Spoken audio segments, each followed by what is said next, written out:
Hello दोस्तों, स्वागत है आपका हमारे YouTube channel target exam only में। आज की क्लास में हम सी टेट में ईवीएस का प्रैक्टिस सेट नंबर 11 को करेंगे। इस प्रैक्टिस सेट की खास बात यह है कि मैं इसमें आपको 2019 से 2024 तक के सभी प्रीवियस ईयर क्वेश्चंस को करा रही हूँ और इस क्लास में आपकी क्वेश्चंस की संख्या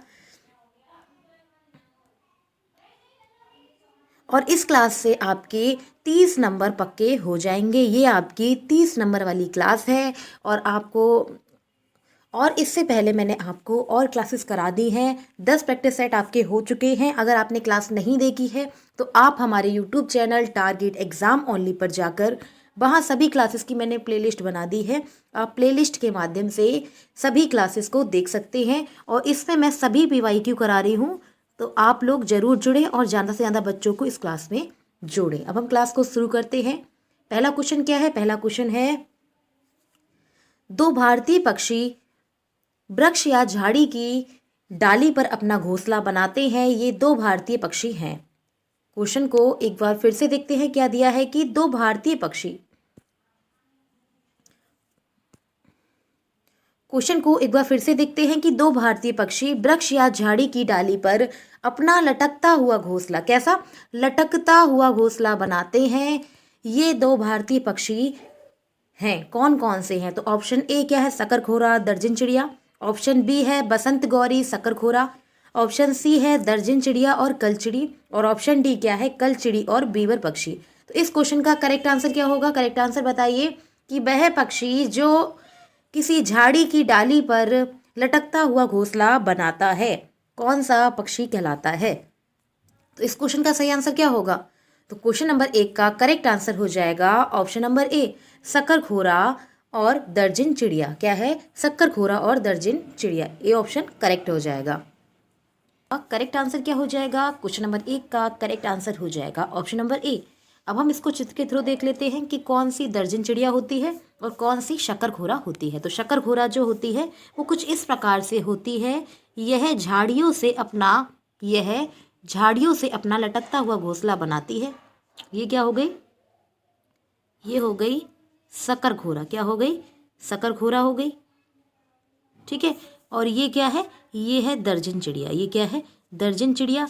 यह पत्तों से अपना घोंसला बनाती है। कौन सी है? यह है दर्जन चिड़िया, क्योंकि इससे पहचान आपको समझ में आएगी कि कौन सी चिड़िया है। ठीक है। इससे आपको पता चलेगा कि चिड़िया किस प्रकार से दिखती है और आप इससे अपने माइंड में इसकी इमेज भी बना सकते हैं। ठीक है। तो ये हमारी शकरखोरा हो गई और ये हमारी दर्जन चिड़िया हो गई। ठीक है। अब हम नेक्स्ट क्वेश्चन देखते हैं। क्वेश्चन नंबर 2 क्या है?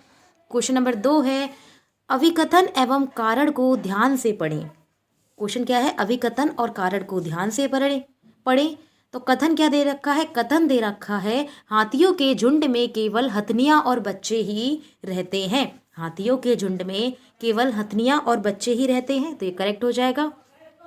ठीक है। इसका कारण क्या है? तो इसका कारण है कि जो हाथी होते हैं वो 14 से 15 वर्ष की जब वो 14 और 15 साल के हो जाते हैं तो वो झुंड को छोड़ देते हैं और अकेले रहते हैं। तो यह भी क्या हो जाएगा? यह ऑप्शन भी करेक्ट हो जाएगा। इसका ये कारण जो है वो ठीक होगा, क्योंकि जो झुंड में हाथियां और हथनियां, क्योंकि झुंड में हथनियां और बच्चे रहते हैं और जो हाथी होते हैं वो 14 से 15 साल की उम्र में झुंड को छोड़ देते हैं और अकेले रहते हैं। तो इस क्वेश्चन का करेक्ट आंसर क्या होगा?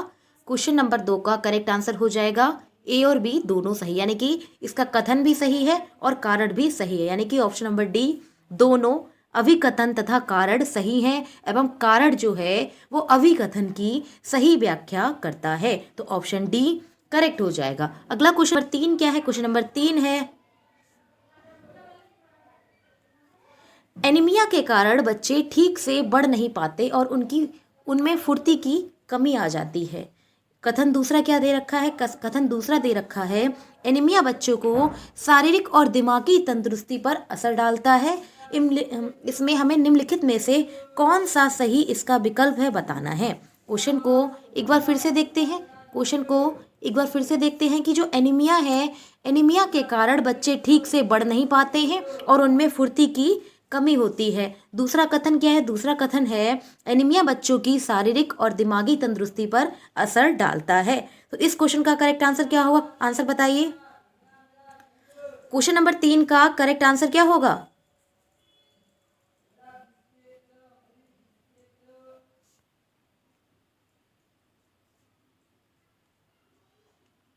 तो क्वेश्चन नंबर 3 का करेक्ट आंसर हो जाएगा ऑप्शन नंबर डी, दोनों कथन सही। क्या होगा? दोनों, ए और बी दोनों सही। ठीक है, तो ऑप्शन डी करेक्ट हो जाएगा। अगला क्वेश्चन देखते हैं। क्वेश्चन नंबर 4 क्या है? क्वेश्चन नंबर 4 है निम्नलिखित में से सही मिलान चुनिए। इसमें हमें यहाँ पर नृत्य दे रखे हैं, ये हमारे नृत्य दे रखे हैं कि बिहू कौन से राज्य का, यहाँ राज्य दे रखे हैं, यहाँ राज्य दे रखे हैं और यहाँ पर नृत्य दे रखे हैं। तो इसमें हमें ये बताना है कि कौन सा मिलान सही है।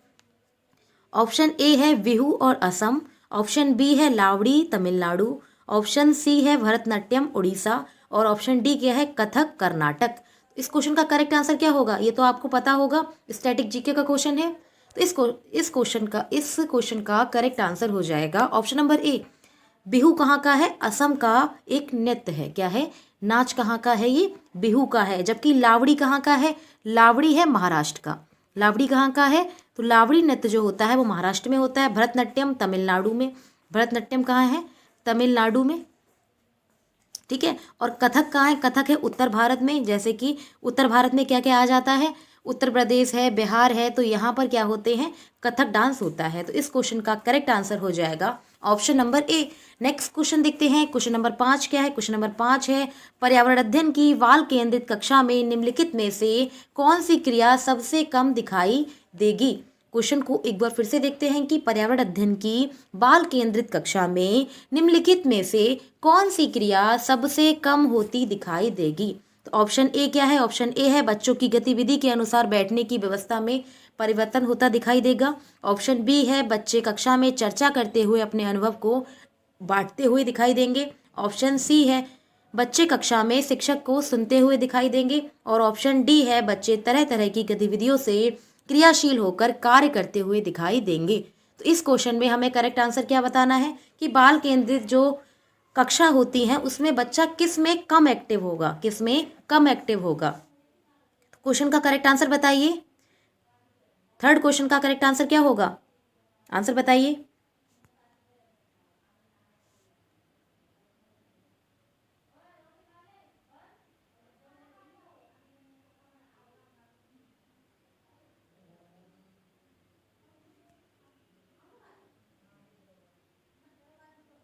तो देखो बच्चे गतिविधियों में बैठने की व्यवस्था में परिवर्तन होता दिखाई देगा। तो इस क्वेश्चन का करेक्ट आंसर हो जाएगा बच्चा कम एक्टिव किस में है? तो ऑप्शन ए में। किस में? बच्चों को गतिविधि के अनुसार बैठने की व्यवस्था में परिवर्तन होता दिखाई देगा, जबकि वो अपने अनुभव बांटते होंगे, शिक्षक की सुनते होंगे बच्चे गतिविधि में अपना भाग, अपनी क्रियाशीलता को दिखाते होंगे। तो इन सब में क्या है? एक्टिव है। तो इस क्वेश्चन का करेक्ट आंसर हो जाएगा option number A. Next question देखते हैं। क्वेश्चन नंबर 6 क्या है? क्वेश्चन है आज अब भारत में 10 AM का समय है, आज ही लगभग मध्याह्न होगा, यानी कि दोपहर का समय इसी समय किस स्थान पर होगा? तो इस क्वेश्चन का करेक्ट आंसर हो जाएगा सिंगापुर। क्या होगा? इस क्वेश्चन का करेक्ट आंसर हो जाएगा option number C, Singapore. Next question देखते हैं। क्वेश्चन नंबर 7 क्या है? क्वेश्चन नंबर 7 क्या है? क्वेश्चन नंबर 7 है सिद्धि एक कक्षा 4 की शिक्षिका है। वह अपनी कक्षा में बच्चों को एनसीईआरटी के पर्यावरण अध्ययन की पाठ्यपुस्तक का पाठ 10 हु तू तू पढ़ाने के लिए सभी बच्चों को वह खेल के माध्यम से खेल के मैदान में लेकर जाकर कबड्डी खेल को खिलाती है। खेल खेलने से पहले वह सभी बच्चों को इस खेल के नियम को बताती है। शिक्षिका इस खेल को खेलने से पहले बच्चों को नियम क्यों बताती है? तो इसका हमें कारण बताना है। क्वेश्चन को एक बार फिर से देखते हैं। क्वेश्चन क्या दे रखा है? तो क्वेश्चन दे रखा है कि सिद्धि एक कक्षा 4 की शिक्षिका है। वह अपनी कक्षा में बच्चों को एनसीईआरटी के पर्यावरण अध्ययन की पाठ्यपुस्तक में पाठ हु तू तू पढ़ाने के लिए सभी बच्चों को वह खेल के मैदान में ले जाती है और कबड्डी खेल को खिलाती है। खेल खिलाने से पहले वह बच्चों को उसके नियम को बताती है। तो वह नियम बता रही है, तो इसका कारण क्या हो सकता है, वो क्यों बता रही है? तो इसमें हमें ऑप्शन बताना है। कौन कौन से ऑप्शन करेक्ट होंगे? तो ऑप्शन ए है वह बच्चों का ध्यान इस ओर खींचना चाहती है कि खेल की तरह ही जीवन में भी बच्चे नियम बनाएं। ऑप्शन बी है ताकि सभी कार्य सही ढंग से किए जाएं। ऑप्शन सी है हम सभी समाज में इसी प्रकार के नियम से बंधे हैं जिसके द्वारा हम आपस में मतभेद और झगड़े को सुलझाते हैं। ऑप्शन डी क्या है? तो ऑप्शन डी है नियम बनाने से सभी बच्चों का ध्यान खेल की अपेक्षा नियम पर बहुत अधिक रहता है। तो ये ऑप्शन हो जाएगा गलत, जबकि जो 3 ऑप्शन है ए, बी और सी, ए, बी और सी, ये तीनों करेक्ट हो जाएंगे। तो इस क्वेश्चन का करेक्ट आंसर क्या होगा? क्वेश्चन नंबर 7 का करेक्ट आंसर क्या होगा? तो क्वेश्चन नंबर 7 का करेक्ट आंसर हो जाएगा ऑप्शन नंबर डी। क्या होगा? Option number D. A, B, C तीनों करेक्ट, यानी कि सही आंसर हो जाएगा option number D. Next question देखते हैं। क्वेश्चन नंबर 8 क्या है? क्वेश्चन नंबर 8 है, एक शिक्षक अपनी पर्यावरण अध्ययन की कक्षा में बच्चों को समूह में बांटकर विद्यालय में मौजूद उनसे कुछ वस्तुओं को इकट्ठा करने को कहती है। इसके बाद वह बच्चों को एक साथ बैठाकर उन वस्तुओं को विभिन्न समूह में बांटने के लिए कहती है। बच्चे वस्तुओं को उनके गुणों के आधार पर विभिन्न समूह में बांट देते हैं। शिक्षक के द्वारा इस गतिविधि को कराने का क्या उद्देश्य उपयुक्त हो सकता है? तो इस क्वेश्चन का करेक्ट आंसर क्या होगा? क्वेश्चन नंबर 8 का करेक्ट आंसर क्या होगा? ऑप्शन ए है, गतिविधि कराने से बच्चे परिभाषा और तथ्यों को समझने में बहुत कम गलतियां करते हैं। ऑप्शन बी है, गतिविधियां बच्चों में सीखने के अन्य पक्षों की तुलना में संज्ञानात्मक पक्ष को काफ़ी हद तक मजबूत करती हैं। ऑप्शन सी क्या है, गतिविधि बच्चों के सभी अवधारणाओं की समझ को विकसित करती है। और ऑप्शन डी क्या है कि प्राथमिक स्तर के बच्चे एक दूसरे के साथ अंतःक्रिया करते हुए बेहतर तरीके से सीख पाते हैं। तो इस क्वेश्चन का करेक्ट आंसर क्या होगा? क्वेश्चन नंबर 8 का करेक्ट आंसर बताइए। इस क्वेश्चन का करेक्ट आंसर हो जाएगा ऑप्शन नंबर डी। क्यों? इसका रीज़न भी बताते हैं कि एक शिक्षिका है, वो पर्यावरण अध्ययन में बच्चों को कुछ वस्तुएं हैं उनको बांटने के लिए कहती है, कुछ वस्तुओं को इकट्ठा करने के लिए कहती है, और उसके बाद बच्चों को बैठाकर उन वस्तुओं को विभिन्न ग्रुप में बांटने को कहती है। जैसे मान लो किसी बच्चे को उसने कह दिया, किसी बच्चे से टीचर ने कहा कि तुम गार्डन में जाओ और वहाँ सभी प्रकार के पुष्पों को एकत्र करो। फिर वो गुलाब है और फिर उनको समूह में बांट दो, जैसे कि गुलाब है, कमल है, चमेली है, तो सबको अलग अलग क्या करो, समूह में डिवाइड करो। तो इस गतिविधि से इसका क्या उद्देश्य है कि बच्चा किस प्रकार से सीख सकेगा? तो इस क्वेश्चन का करेक्ट आंसर हो जाएगा ऑप्शन नंबर डी। प्राथमिक स्तर के बच्चे एक दूसरे के साथ अंतःक्रिया करते हुए बेहतर तरीके से सीख पाते हैं। बिल्कुल सही बात है, एक दूसरे से जब इंटरकनेक्ट होते हैं तो वो और अच्छे से सीख पाते हैं। तो ऑप्शन नंबर डी करेक्ट हो जाएगा। अगला क्वेश्चन देखते हैं। क्वेश्चन नंबर 9 क्या है? क्वेश्चन नंबर 9 है, कथन ए और कथन बी को ध्यानपूर्वक पढ़ें। तो कथन ए क्या दे रखा है? कथन ए दे रखा है, ठंड के मौसम में छिपकलियां लंबी और गहरी निद्रा में चली जाती हैं। ऑप्शन बी क्या है? ऑप्शन बी है, कुछ ऋतुओं में कुछ जानवर लंबी और गहरी निद्रा में चले जाते हैं। तो इस क्वेश्चन का करेक्ट आंसर क्या होगा? बताइए कौन सा कथन सही है और कौन सा कथन गलत है? पहला कथन क्या था कि ठंड के मौसम में छिपकलियां लंबी और गहरी निद्रा में चली जाती हैं, और दूसरा कथन है कि कुछ ऋतुओं में कुछ जानवर लंबी और गहरी निद्रा में चले जाते हैं। तो इस क्वेश्चन का करेक्ट आंसर क्या होगा? तो इस क्वेश्चन का करेक्ट आंसर हो जाएगा ऑप्शन नंबर डी। दोनों ए और बी सही हैं और बी ए की सही व्याख्या करता है। तो ऑप्शन डी करेक्ट हो जाएगा। अगला क्वेश्चन देखते हैं। क्वेश्चन नंबर 10 क्या है? क्वेश्चन नंबर 10 है, जीवों का संग्रह करके उन्हें परिरक्षित करने के लिए रखा जाता है। क्वेश्चन को एक बार फिर से देखते हैं कि जीवों का संग्रह करके उन्हें परिरक्षित करने के लिए रखा जाता है। कहाँ रखा जाता है? पानी में, तारपीन के तेल में, या फॉर्मेलिन में, या क्लोरोफिल में। तो इस क्वेश्चन का करेक्ट आंसर क्या होगा? क्वेश्चन नंबर 10 का करेक्ट आंसर बताइए आप सभी लोग। ठीक है, तो इस क्वेश्चन का करेक्ट आंसर हो जाएगा ऑप्शन नंबर सी, फॉर्मेलिन। क्या होगा? इस क्वेश्चन का करेक्ट आंसर हो जाएगा ऑप्शन नंबर सी। और इसका प्रयोग कहाँ कहाँ करते हैं? जो फॉर्मेलिन है इसका प्रयोग हम बेकेलाइट बनाने में, सिंथेटिक डाई बनाने में आदि में करते हैं। तो ऑप्शन नंबर डी। तो इस क्वेश्चन नंबर 10 का करेक्ट आंसर हो जाएगा option number C. Next question देखते हैं। क्वेश्चन नंबर 11 क्या है? क्वेश्चन नंबर 11 है, निम्नलिखित में से आशु चित्र उपकरण है। निम्नलिखित में से आशु चित्र उपकरण है। इस क्वेश्चन का करेक्ट आंसर क्या होगा? ऑप्शन ए सूखा तेल, ऑप्शन बी है प्लास्टिक की फनल, ऑप्शन सी है स्प्रिट लैंप, और ऑप्शन डी है अभिवर्धन हैंड लेंस। तो इस क्वेश्चन नंबर 11 का करेक्ट आंसर क्या होगा? बताइए। क्वेश्चन नंबर 11 का करेक्ट आंसर हो जाएगा option number C, spirit lamp. क्या होगा? Spirit lamp. Question number C correct हो जाएगा। अगला क्वेश्चन देखते हैं। क्वेश्चन नंबर 12 क्या है? क्वेश्चन नंबर 12 है, एक आदमी को यात्रा करने और नए नए स्थानों पर जाना पसंद है। निम्नलिखित स्थानों में से कौन से स्थान पर वह जा सकता है जब वह औरंगाबाद से पूरब की दिशा में यात्रा कर रहा हो? तो वह किस डायरेक्शन में जाएगा? ठीक है, तो इस क्वेश्चन का करेक्ट आंसर क्या होगा? इस क्वेश्चन का आंसर हो सकता है, इस क्वेश्चन का आंसर बाद में देखेंगे, पहले हम ये जान लें कि औरंगाबाद कहाँ है। तो औरंगाबाद जो है वो महाराष्ट्र में स्थित है। कहाँ स्थित है? औरंगाबाद महाराष्ट्र में स्थित है। औरंगाबाद है महाराष्ट्र में। अब हम इसको मैप के थ्रू पहले देख लेते हैं, उसके बाद इस क्वेश्चन का आंसर को देखते हैं। तो महाराष्ट्र में क्या है? महाराष्ट्र में है औरंगाबाद स्थित। कहाँ है? औरंगाबाद स्थित कहाँ है?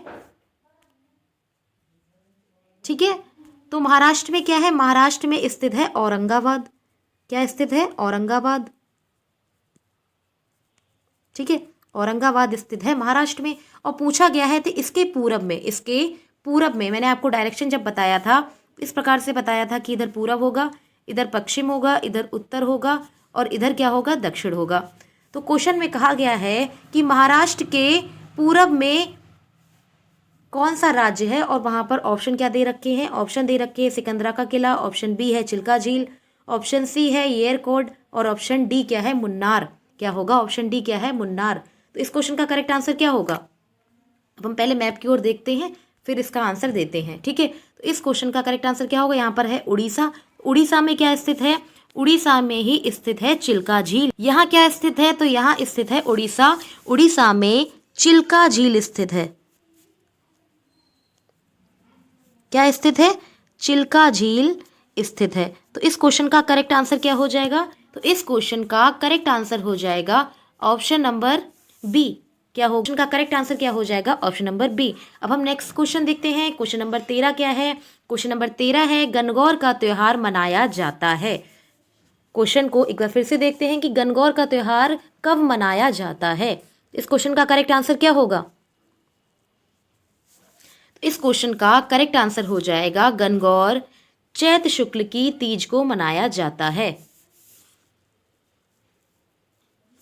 ठीक है, तो ऑप्शन ए करेक्ट हो जाएगा। अब ये पूछा जा सकता है कि गणगौर किस राज्य में मनाया जाता है? गणगौर कहाँ मनाते हैं? तो गणगौर को राजस्थान में मनाते हैं। कहाँ करते हैं? राजस्थान में मनाया जाता है। कहाँ मनाया जाता है? राजस्थान में। तो इस क्वेश्चन का करेक्ट आंसर क्या हो जाएगा? ऑप्शन नंबर ए चैत शुक्ल की तीज। नेक्स्ट क्वेश्चन देखते हैं। क्वेश्चन नंबर 14 क्या है? क्वेश्चन नंबर 14 है, पौधों की एक्स नामक एक प्रजाति होती है। पौधों की एक्स नामक एक प्रजाति होती है जो बड़ी संख्या में उगती है, लेकिन वे संसार भर में केवल भारत के बाईं हिस्से में पाई जाती हैं। यह पौधे की कौन सी प्रजाति है? क्वेश्चन को एक बार फिर से देखते हैं कि पौधे की एक्स प्रजाति कौन सी? एक्स नामक एक प्रजाति होती है जो बड़ी संख्या में उगती है, लेकिन वे संसार भर में केवल भारत में बाएं हिस्से में ही पाए जाते हैं। यह पौधे की कौन सी प्रजाति है? तो इसमें हमें नाम बताना है। तो इस क्वेश्चन का करेक्ट आंसर क्या होगा? बताइए। तो इस क्वेश्चन का करेक्ट आंसर हो जाएगा ऑप्शन नंबर सी, स्थानीय प्रजाति। क्या होगा? इस क्वेश्चन का करेक्ट आंसर हो जाएगा स्थानीय प्रजाति। ऑप्शन सी करेक्ट हो जाएगा। नेक्स्ट क्वेश्चन देखते हैं। क्वेश्चन नंबर 15 क्या है? क्वेश्चन नंबर 15 है, खेतों में मिट्टी में पाए जाने वाले केंचुए किसानों का मित्र कहलाते हैं। क्यों और किस लिए? ठीक है, क्वेश्चन नंबर 15 है, खेतों में मिट्टी में पाए जाने वाला केंचुआ किसान का मित्र कहलाता है क्योंकि वह, इसका करेक्ट आंसर क्या होगा? ऑप्शन ए है, छोटे कीड़ों को खाकर फसलों को उनसे सुरक्षित करता है। ऑप्शन बी है, गंदी मिट्टी को खाकर फसलों को आयु बढ़ाता है। ऑप्शन सी है, भूमि का संरक्षण करने में सहायक होता है। और ऑप्शन डी है, भूमि की उर्वरकता को बढ़ाता है। तो इस क्वेश्चन का करेक्ट आंसर क्या होगा? बताइए, क्वेश्चन नंबर 15 का करेक्ट आंसर क्या होगा?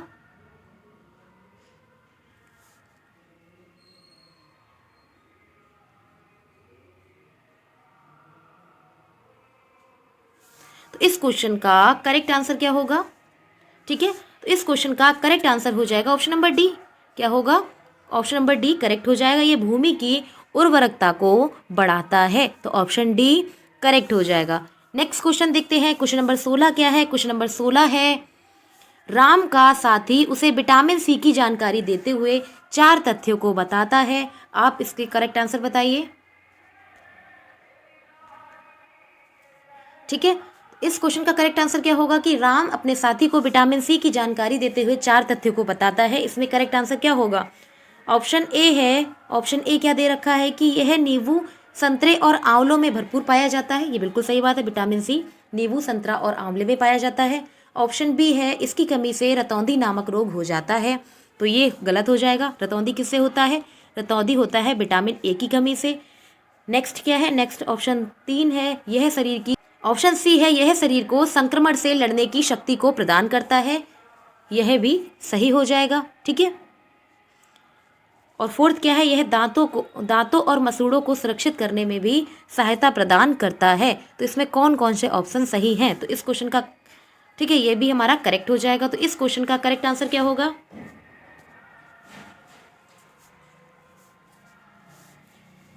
क्वेश्चन नंबर 16 का करेक्ट आंसर क्या होगा? तो क्वेश्चन नंबर 16 का करेक्ट आंसर हो जाएगा ए, सी और डी। क्या होगा? ए, सी, डी किसमें है? तो ऑप्शन नंबर सी करेक्ट हो जाएगा, ए, सी, डी। ठीक है, नेक्स्ट क्वेश्चन देखते हैं।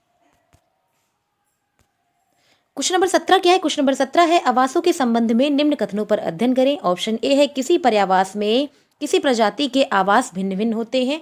ऑप्शन बी है, किसी पर्यावास में किसी प्रजाति के आवास मात्र उसका भार है। ऑप्शन सी है, दो प्रजाति बिना प्रतिस्पर्धा के एक ही आवास यानी कि सह अस्तित्व में रह सकती हैं। और ऑप्शन डी क्या है? किसी पर्यावास में किसी प्रजाति का आवास उसके कार्यात्मक लक्षण को परिभाषित करता है। इस क्वेश्चन का करेक्ट आंसर क्या होगा? क्वेश्चन नंबर 17 का सही आंसर बताइए।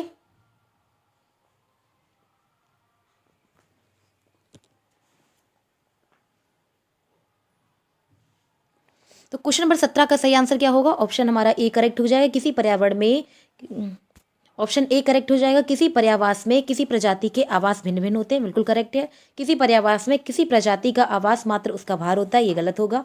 ऑप्शन सी क्या है? दो प्रजातियां बिना प्रतिस्पर्धा के एक ही आवास अस्तित्व में रह सकती हैं। ये भी गलत हो जाएगा। और चौथा क्या है कि किसी पर्यावास में किसी प्रजाति का आवास उसके कार्यात्मक लक्षण को परिभाषित करता है। तो ऑप्शन हमारा डी भी करेक्ट हो जाएगा। तो इसका सही आंसर क्या होगा? तो इस क्वेश्चन का करेक्ट आंसर हो जाएगा ऑप्शन नंबर ए, 1 और 4 दोनों करेक्ट। क्या होगा? इसका करेक्ट आंसर हो जाएगा 1 और 4 दोनों करेक्ट। ठीक है, तो ऑप्शन ए करेक्ट हो जाएगा। अगला क्वेश्चन देखते हैं। क्वेश्चन नंबर 18 क्या है? क्वेश्चन नंबर 18 है, क्वेश्चन नंबर 18 है, पक्षियों में पाई जाने वाली निम्न विशेषताओं का अध्ययन करें। ऑप्शन ए है सुडौल शरीर, ऑप्शन बी है खोखली हड्डियां, ऑप्शन सी है पंख और परों, ऑप्शन डी क्या है? स्थिर रहने वाले पैर और घूमने वाली गर्दन। उपरोक्त अनुकूल विशेषताओं में से कौन सी पक्षियों की उड़ने को सहायता प्रदान करती है? इस क्वेश्चन का करेक्ट आंसर क्या होगा? क्वेश्चन नंबर 18 का बताइए कौन सा ऑप्शन करेक्ट होगा? क्वेश्चन नंबर 18 का करेक्ट आंसर होगा option number 1। Option number 1 correct हो जाएगा। ठीक है, इनमें सुडौल शरीर होता है, इनमें सुडौल शरीर होता है, खोखली हड्डियां होती हैं और पंख और पर होते हैं। तो ऑप्शन नंबर ए करेक्ट हो जाएगा। अगला क्वेश्चन देखते हैं। क्वेश्चन नंबर 19 क्या है? क्वेश्चन नंबर 19 है, अगला क्वेश्चन देखते हैं। क्वेश्चन नंबर 19 क्या है? क्वेश्चन नंबर 19 है, निम्नलिखित का मिलान कीजिए। निम्नलिखित का मिलान कीजिए। यहाँ पर सूची 1 दे रखी है और सूची 2 दे रखी है। तो इसमें हमें क्या करना है? कूट के थ्रू बताना है कि कौन सा ऑप्शन कहाँ पर सही होगा। हमें मिलान करना है। तो इसका आंसर बताइए कौन सा कूट सही होगा। तो फर्स्ट का क्या है? कीट। कीट क्या होता है? कछुआ, कॉकरोच या चमगादड़ या उल्लू। तो इसका करेक्ट आंसर क्या होगा? ठीक है, तो कीट क्या होते हैं? कीट होते हैं कॉकरोच। क्या होते हैं? कीट होते हैं कॉकरोच। तो ऑप्शन ए और 1 और 3 गलत हो जाएगा। ठीक है, क्योंकि ऑप्शन ए में ऑप्शन ए का क्या है? बी। ऑप्शन ए का क्या है? बी। ठीक है, तो कीट क्या है? कीट है कॉकरोच। ये गलत हो जाएगा, ये गलत हो जाएगा। ए का 2 कौन सा है? ए का 2 2 और 4 में है। इसी प्रकार से पक्षी, पक्षी क्या होते हैं? ठीक है, तो पक्षियों में क्या आएगा? पक्षियों में आएगा उल्लू। पक्षियों में क्या आएगा? उल्लू। सरीसृप में क्या आएगा? कछुआ। तो 2 का क्या हो जाएगा 4, 2 का क्या हो जाएगा 4, तो ऑप्शन बी भी गलत हो जाएगा। तो इसका करेक्ट आंसर क्या होगा, इस क्वेश्चन का करेक्ट आंसर हो जाएगा,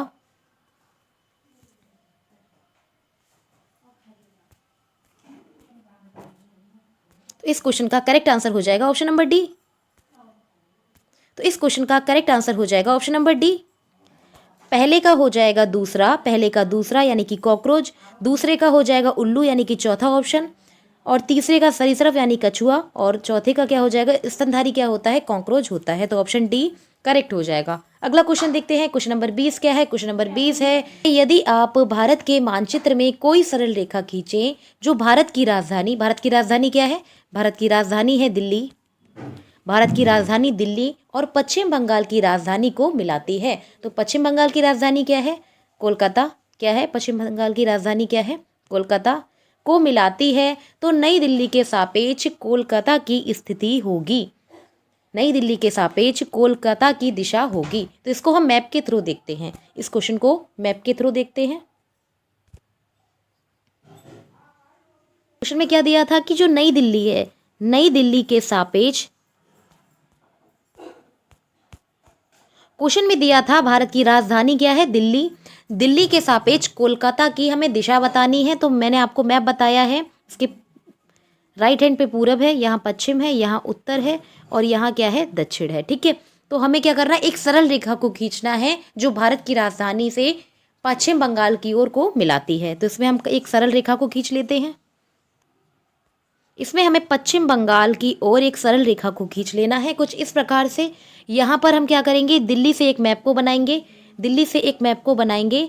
ये हमारा क्या हो गया, यहाँ पर कौन सा डायरेक्शन आएगा, तो यहाँ पर डायरेक्शन आएगा कि दिल्ली से पश्चिम बंगाल कहाँ स्थित है, तो दिल्ली से पश्चिम बंगाल स्थित है दक्षिण पूरब में। कहाँ स्थित है, दक्षिण पूरब में। ठीक है, और क्वेश्चन में पूछा गया था कि कोलकाता के सापेक्ष हमें दिल्ली की स्थिति बतानी है।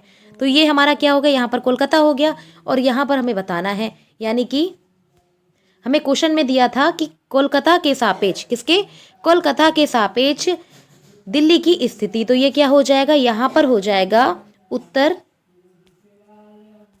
तो यहाँ पर क्या हो जाएगा उत्तर पश्चिम, क्या होगा, यहाँ क्या हो जाएगा उत्तर पश्चिम। कैसे, क्योंकि यहाँ की जो डायरेक्शन है यहाँ पर पश्चिम है और यहाँ पर क्या है उत्तर, तो इसीलिए क्या हो जाएगा, ये उत्तर पश्चिम हो जाएगा। अब हम क्वेश्चन पे चलते हैं। क्वेश्चन में, ठीक है, तो इस क्वेश्चन में हमें क्या बताना था कि नई दिल्ली के सापेक्ष कोलकाता की दिशा होगी। तो नई दिल्ली के सापेक्ष कोलकाता कहाँ स्थित होगा, मैंने आपको बताया था। तो इसका करेक्ट आंसर हो जाएगा दक्षिण पूर्व। इसका करेक्ट आंसर क्या हो जाएगा, दक्षिण पूर्व। तो ऑप्शन नंबर ए करेक्ट हो जाएगा। ठीक है, नेक्स्ट क्वेश्चन देखते हैं। क्वेश्चन नंबर 21 क्या है, क्वेश्चन नंबर 21 है, ग्रेगर मेंडल एक मंक यानी कि मुनि थे। उन्होंने 2800 मटर के पौधों के साथ 7 वर्ष तक मठ के बगीचों में प्रयोग किया। उन्होंने यह पाया कि मटर के पौधों में कुछ ऐसे लक्षण होते हैं जो जोड़ियों में यानी कि पेयर्स में पाए जाते हैं। किसमें, पेयर में पाए जाते हैं। निम्नलिखित में से उसे छांटिए जिसे मेंडल ने अपने प्रयोगों में नहीं पाया था। तो इस क्वेश्चन का करेक्ट आंसर क्या होगा, ऑप्शन ए क्या है, ऑप्शन ए है बीजों का हरा और पीला होना, ये था। ठीक है, इसमें ये लक्षण था। ऑप्शन बी क्या है, बीजों का खुरदरा और चिकना होना, ये भी था। ऑप्शन सी है पौधों का लंबा और नाटा होना, और ऑप्शन डी क्या है कि अगली पीढ़ी के पौधों के बीजों का नया रंग जो पीले और हरे गुण वाले से मिलकर बना होता था। तो इस क्वेश्चन का सही आंसर क्या होगा कि कौन सा इनके प्रयोग में नहीं था। हाँ, ठीक है, तो इस क्वेश्चन का करेक्ट आंसर क्या होगा, ऑप्शन ए सही है, ऑप्शन बी सही है, ऑप्शन सी सही है। तो इसका गलत कौन सा हो जाएगा कि कौन सा प्रयोगों में नहीं पाया गया, तो इसका सही आंसर हो जाएगा ऑप्शन नंबर डी। क्या होगा, ऑप्शन नंबर डी की अगली पीढ़ियों के पौधों के बीजों का रंग नया रंग जो पीले और हरे के गुण से मिलकर बना है। तो ऑप्शन डी करेक्ट हो जाएगा। अगला क्वेश्चन देखते हैं। क्वेश्चन नंबर 22 क्या है, क्वेश्चन नंबर 22 है, यदि आप सबसे छोटे मार्ग से ट्रेन या क्वेश्चन नंबर 22 है, यदि आप सबसे छोटे मार्ग से ट्रेन द्वारा पटना से चंडीगढ़ जा रहे हैं तो संभावित राज्य और केंद्र शासित प्रदेश जिससे आप नहीं गुजरेंगे। इस क्वेश्चन का आंसर क्या होगा, इसको भी हम मैप के थ्रू समझ लेते हैं। ये हमारा मैप हो गया, इसी मैप से हम इसको समझ लेते हैं। ठीक है, क्वेश्चन में क्या दे रखा है, क्वेश्चन में दे रखा है कि यदि आप सबसे छोटे मार्ग से ट्रेन द्वारा पटना से, कहाँ से, पटना बिहार कहाँ पर है, पटना बिहार यहाँ पे है, पटना से हमें कहाँ जाना है, चंडीगढ़ जा रहे हैं, कहाँ जा रहे हैं, चंडीगढ़। तो पंजाब की राजधानी क्या है, चंडीगढ़, चंडीगढ़ जा रहे हैं, तो इस स्थान पर कौन सा केंद्र शासित प्रदेश या राज्य यहाँ पर होगा। ठीक है, तो इसका क्या डायरेक्शन हो सकता है, तो इसका ये डायरेक्शन कुछ इस प्रकार से होगा कि इस प्रकार से हम कहाँ जा रहे हैं, ट्रेन से जा रहे हैं। तो इसका करेक्ट आंसर क्या होगा, इसमें क्या पड़ेगा, उत्तर प्रदेश पड़ेगा। कौन सा राज्य पड़ेगा, उत्तर प्रदेश, दिल्ली और हरियाणा से होकर ये जाएगा। तो इसका करेक्ट आंसर क्या होगा, इस क्वेश्चन का करेक्ट आंसर क्या होगा, तो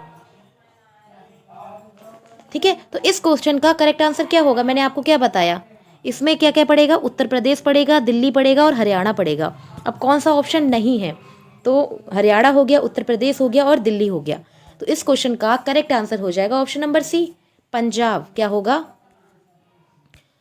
option C, Punjab. Next question देखते हैं, क्वेश्चन नंबर 23 क्या है, क्वेश्चन नंबर 23 है, स्लॉथ के बारे में नीचे दिए गए कथनों में से सही कथन को चुनिए। ऑप्शन ए दे रखा है, स्लॉथ लगभग 40 वर्ष तक जीता है और अपने जीवन काल में 50 वृक्षों पर घूमता है। ऑप्शन बी है, स्लॉथ 10 वर्ष तक जीता है और अपने जीवन काल में 40 वृक्षों पर घूमता है। ऑप्शन सी है, स्लॉथ 40 वर्ष तक जीता है और 8 वृक्षों पर घूमता है। और ऑप्शन डी है, स्लॉथ लगभग 8 वर्ष तक जीता है और 40 वृक्षों पर घूमता है। तो इस क्वेश्चन का सही आंसर क्या होगा, क्वेश्चन नंबर 23 का सही आंसर क्या होगा, आंसर बताइए। तो इस क्वेश्चन का करेक्ट आंसर हो जाएगा option number C. Option number C correct हो जाएगा कि स्लॉथ लगभग 40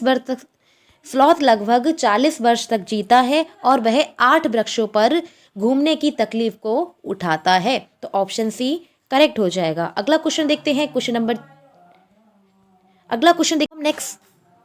अब हम नेक्स्ट क्वेश्चन देखते हैं, क्वेश्चन नंबर 24 क्या है।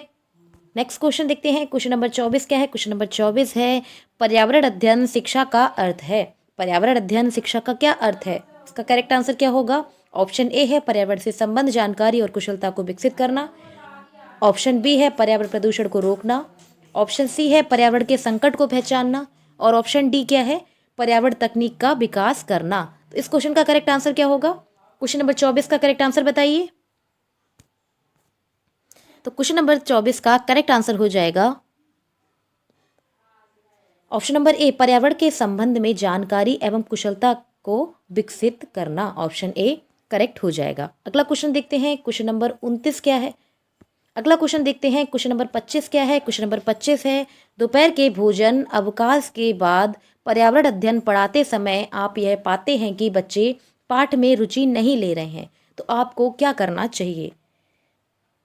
तो इसका करेक्ट आंसर क्या होगा। ऑप्शन ए है, बच्चों को बाहर मैदान में खेलने के लिए ले जाएं। ऑप्शन बी है, बच्चे से कहें कि डेस्क पर सिर रखकर आराम करें। ऑप्शन बी है, पाठ को रोचक बनाने के लिए बहुआयामी बुद्धि पर आधारित दृश्य श्रव्य सामग्रियों का प्रयोग करें। और ऑप्शन डी है, प्रकरण को तुरंत बदल दें। तो इस क्वेश्चन का करेक्ट आंसर क्या होगा। क्वेश्चन नंबर 25 का करेक्ट आंसर क्या होगा। तो क्वेश्चन नंबर 25 का करेक्ट आंसर हो जाएगा option number C.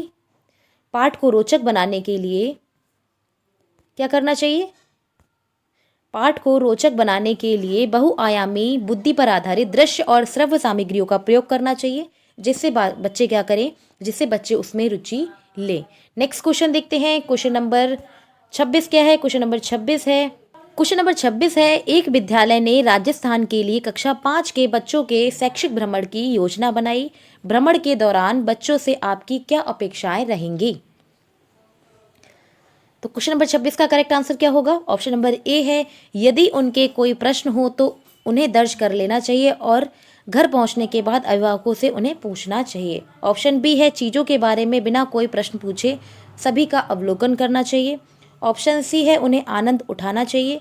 Option D है, उन्हें ध्यान से अवलोकन करना चाहिए, टिप्पणियां दर्ज करना चाहिए और बाकी बच्चों तथा शिक्षकों के साथ उन्हें अवलोकन को बांटना चाहिए। तो इस क्वेश्चन का करेक्ट आंसर क्या होगा। क्वेश्चन नंबर 26 का करेक्ट आंसर बताइए। तो इस क्वेश्चन का करेक्ट आंसर क्या होगा। तो तो इस क्वेश्चन का करेक्ट आंसर हो जाएगा ऑप्शन नंबर डी। क्या होगा?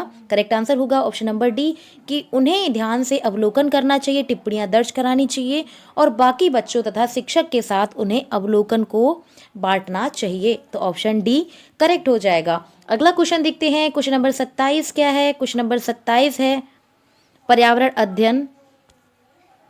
क्वेश्चन नंबर 27 है पर्यावरण अध्ययन के शिक्षक को निम्न में से किस बात को अधिक ध्यान रखना चाहिए? पर्यावरण अध्ययन के शिक्षक को निम्न में से किस बात पर ज्यादा ध्यान रखना चाहिए? तो कौन सा ऑप्शन सही होगा? ऑप्शन ए है सभी शिक्षार्थियों को विद्यालय में समान अधिकार मिलने चाहिए।